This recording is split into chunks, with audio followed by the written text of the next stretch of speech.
تجمع أحرار الجولان المباح، حصادنا في 90 ثانية.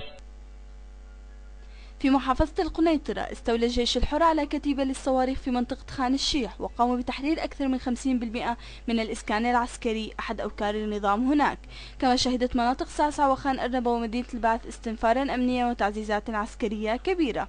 أما في حي القدم الدمشقي قام أبطال الجيش السوري الحر بتحرير محطة القدم للقطارات القريبة من مدخل العاصمة دمشق، مما أدى إلى قصف أحياء العسالي والقدم وجور تشريباتي بعنف وقوة وسقوط أكثر من 5 شهداء وعدد من الجرحى. فيما تعرضت مدينة الحجر الأسود لقصف عنيف براجمات الصواريخ بالتزامن مع اشتباكات على مداخل الحي، مما أدى إلى سقوط العديد من الجرحى.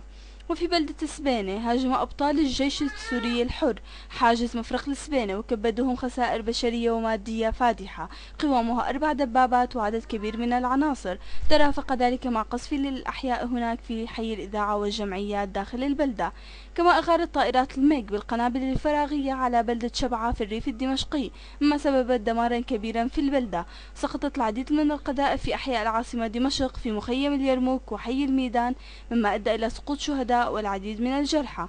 واستمرت الاشتباكات في منطقتي البحدلية وذيابية بين الجيش الحر واللجان الطائفية الشعبية، يترافق ذلك مع استمرار الحصار على تجمعات أبناء الجولان في الريف الدمشقي.